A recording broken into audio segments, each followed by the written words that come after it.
Welcome to ThePrint Live. My name is Apurva Mandhani, and today's question is whether the government's move on Jammu and Kashmir will stand judicial scrutiny. Just to remind a bit, over the past week, there have been several steps taken by the Modi government in order to withdraw the special status that had been accorded on Jammu and Kashmir through the Constitution of India.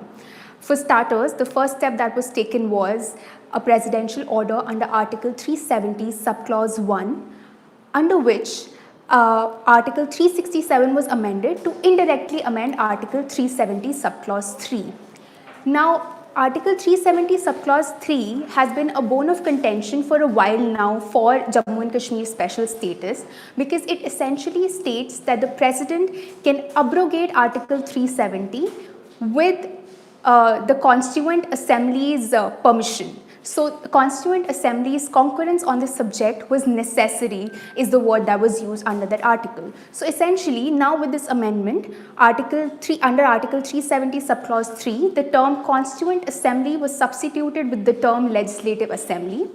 Another amendment or another part of the presidential order was that all the provisions of the Constitution of India were made applicable to the state of Jammu and Kashmir. Now, notably, under Article 370 Subclause 1, it is important to take the state government's permission while issuing a presidential order. Now, the state of Jammu and Kashmir has been under presidential rule for a few months now. So, most of the petitions challenging the government's move focus on this aspect. Now, just to give you a little bit of background, the petitions that have been filed in the Supreme Court, there have been three major ones. The first one has been filed by Advocate M.L. Sharma. The second one by National Conference leaders Muhammad Akbar Lone and Hasnain Masoodi. The third one by Kashmiri lawyer Shakir Shabbir. There have been two more petitions that have been filed, one by Ms. Anuradha Bhasin, who's the editor of Kashmir Times, challenging the media clampdown in the valley, and a fifth one by a law student in Delhi because he hasn't been able to contact his parents.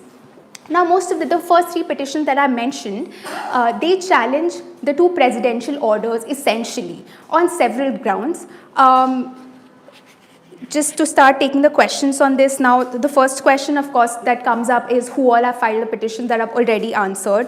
Now, the grounds that have been, the petitions put forth are plenty, of course. Firstly being that Article 370 has indirectly been used to amend Article 370 itself, like I mentioned before. Now, there is this constitutional principle that the Supreme Court has propounded quite a few times, that what cannot be done directly cannot be done indirectly as well, which the government has done in this case. Since they could not have amended Article 370 Subclause 3 directly, it has now been amended indirectly through an amendment to Article 367, which is an interpretation clause of the Constitution of India.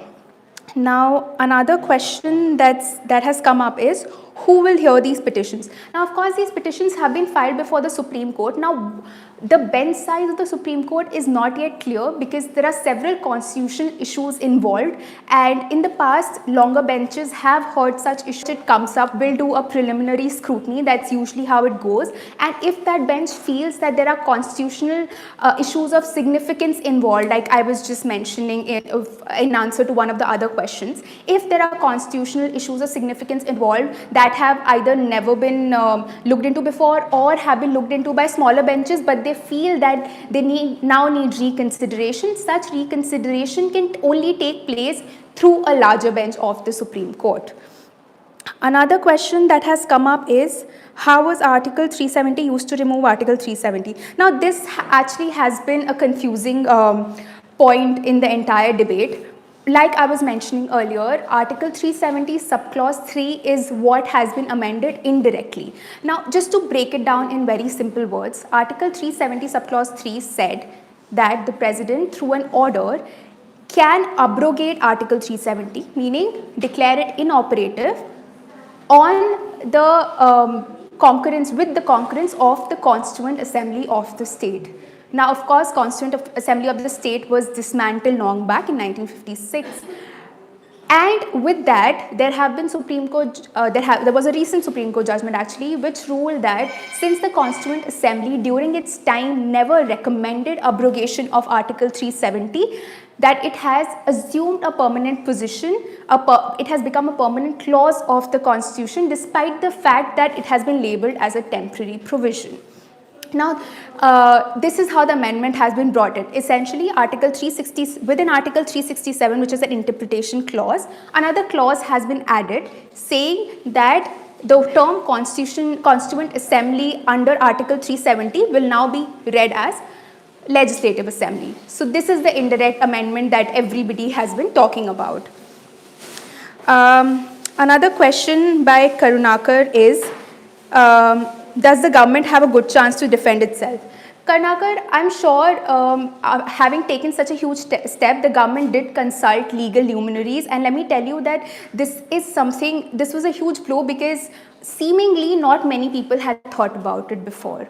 So I think I should tell my viewers the government's viewpoint in having done this. Now Article 370 through a presidential order allowed the president to apply certain provisions of the constitution bit by bit to the state of Jammu and Kashmir, right? That was Article 370 subclause 1 subclause D if you go to see it. Now this could have been done with the concurrence of the state government.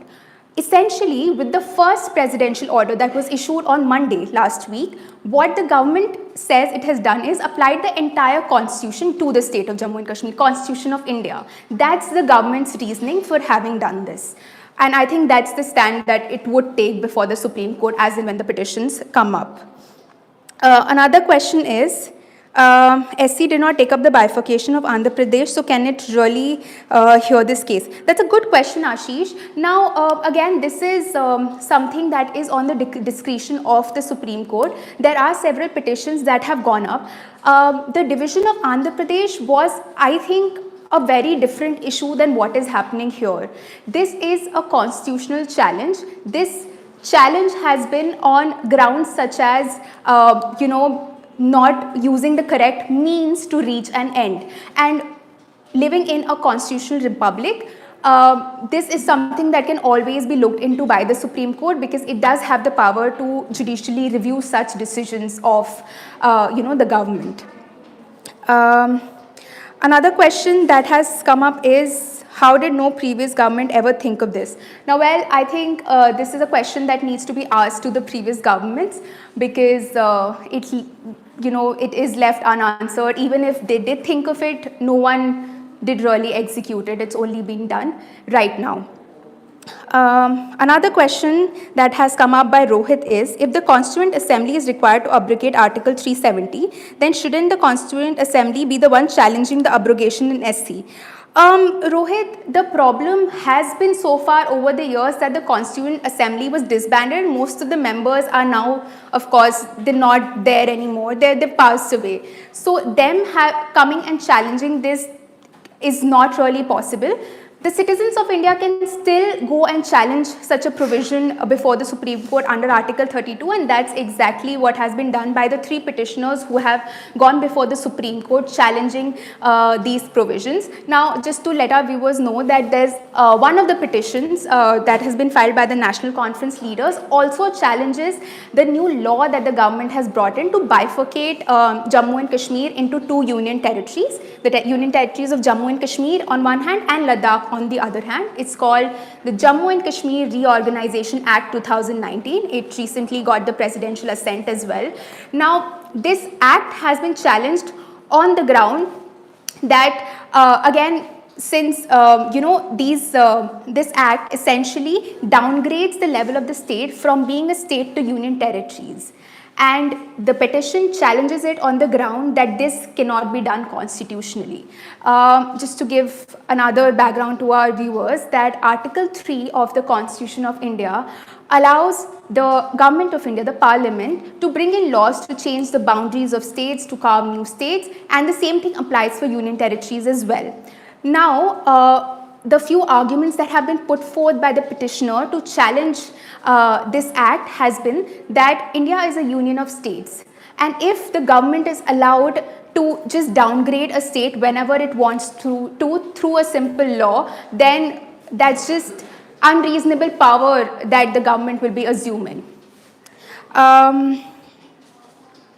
Another question that has come up is, why should the Supreme Court look into this? Now, see, the Supreme Court usually looks into such questions because this involves the Constitution of India, which forms the basis of the formation of our country itself, right?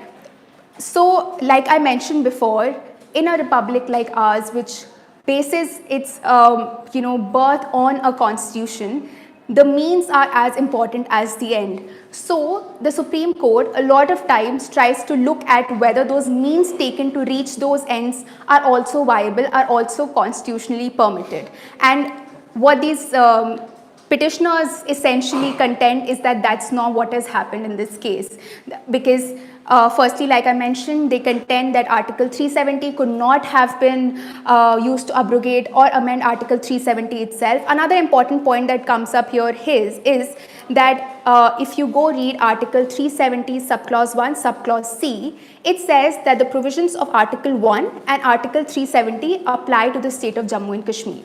Now read this with Article 370 subclause 1 subclause D, which says that such other provisions, and then continues to add that the president can through order apply such other provisions to the state of Jammu and Kashmir, and with such modifications. Now when these two provisions are read together, essentially it leads them to the conclusion that Article 370, the presidential orders that are issued, they cannot be used to amend Article 370 itself plus Article 1 as well. So that's the conclusion that has been drawn by the petitioners that have approached the Supreme Court. Another question asked by Nikhil is, if the abrogation is annulled by the SC, then what will it mean for J&K? Nikhil, whenever such an order is turned down or is struck down by the Supreme Court, usually the situation goes back to the time where such an order was not made at all. So essentially, if the Supreme Court strikes down this move in entirety with the presidential orders, the two orders that were issued, with the law that has now received presidential assent, if all of this is struck down in its entirety, essentially it would be as if this had never happened. Of course, that's theoretically, it would be as if this has never happened. I think we're done with all the questions. I hope I was able to answer all the questions that you put forth. Keep watching this space for more.